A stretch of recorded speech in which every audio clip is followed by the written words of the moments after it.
चांदी नहीं सोने की पायल पहनती थी लता जी। उनकी सफेद साड़ी पहनने की भी रही कुछ खास वजह।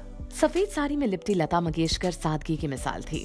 कामयाबी के शिखर पर पहुंचकर लोग अपना ड्रेसिंग सेंस बदल लेते हैं, लेकिन लता दीदी हमेशा अपने साधारण अंदाज से ही फैंस के दिलों को जीतती आई। वो हमेशा सफेद साड़ी ही पहना करती थी और इसके अलावा उन्हें दूसरा कुछ कभी नहीं भाता था। लता दी को सफेद साड़ी से क्यों इतना लगाव था, इसका जिक्र उनकी बायोग्राफी सुर गाथा में किया गया था।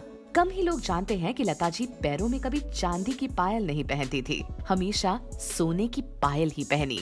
इस बात को लेकर राज कपूर ने उन्हें टोका भी, लेकिन सोने की पायल पहनना उन्होंने कभी नहीं छोड़ा। यतेंद्र मिश्रा की लिखी इस किताब में जब लता जी से पूछा गया था कि वो हमेशा सफेद साड़ी ही क्यों पहनती हैं, इसके पीछे कोई कारण है या उन्हें रंगों से परहेज है, तो वो बोली, रंग मुझे अच्छे लगते हैं और वो सब साड़ियों में खूब फपते भी हैं, लेकिन दूसरों पर खुद मुझे रंगीन कपड़े पहनना अटपटा सा लगता है।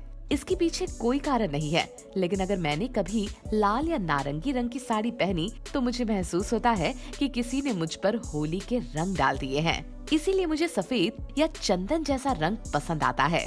साड़ी जितनी सफेद होती है, मेरा मन उतना ही प्रसन्न हो जाता है। आप सोच रहे होंगे कि ऐसा भी क्या रंगों से परहेज करना, लेकिन मैं क्या करूं, मुझे डार्क शेड के कपड़े जचते ही नहीं हैं। सिल्क साड़ी नहीं थी पसंद। लता जी ने ये भी बताया था कि उन्हें कॉटन की साड़ियाँ ही पसंद आती थी। चंदेरी कॉटन या लखनवी चिकन की साड़ियाँ उनकी पसंदीदा थी।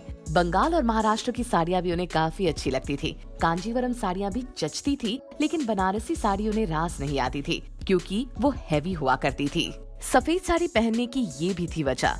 किताब में लता जी ने एक किस्सा बताते हुए कहा था कि कैसे सफेद साड़ी को उनके व्यक्तित्व से जोड़कर देखा जाने लगा था, वही उनकी पहचान भी बन गई थी। लता दीदी ने कहा था, मेरे व्यक्तित्व पर सफेद रंग सही ढंग से खिलता है और लोगों को भी शायद मैं सफेद साड़ी में ही ठीक लगती हूँ।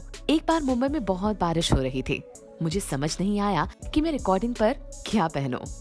सिर पर क्यों रखती थी पल्लू। इसकी वजह बताते हुए लता मंगेशकर ने कहा था, कोल्हापुर में छत्रपति शिवाजी महाराज का राज रहा है, तो वहाँ पर मराठा औरतों के सिर पर हमेशा पल्लू रहता है। एक बार जिन्हें मैं बाबा कहती थी, मैंने उनसे पूछा कि ये पल्ले का रिवाज क्यों है, तो उन्होंने समझाया कि औरत की गरिमा सिर पर पल्लू लेने से होती है। इसे किसी प्रकार से भी रूढ़िवादी नहीं समझना चाहिए, बल्कि सम्मान से जोड़कर देखना चाहिए। उनकी बातें मेरे दिमाग में घर कर गई, इसीलिए मैंने भी पल्लू लेना शुरू कर दिया।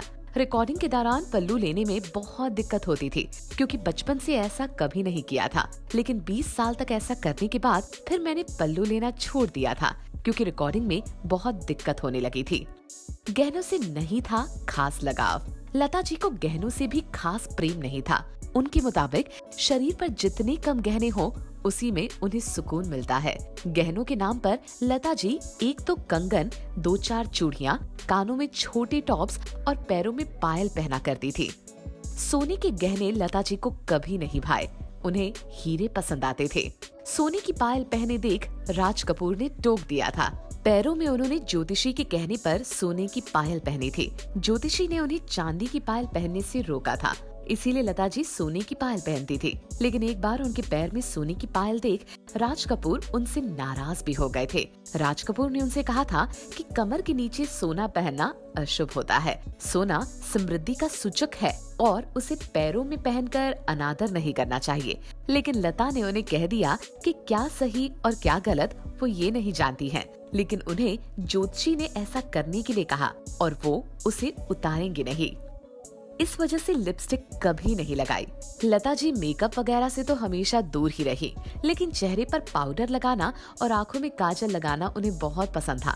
लिपस्टिक उन्हें कभी अच्छी नहीं लगती थी। दरअसल लता जी के पिताजी को ये बिल्कुल पसंद नहीं था कि घर की महिलाएं लिपस्टिक लगाएं, इसीलिए लता जी ने भी हमेशा इससे दूरी बनाई रखी।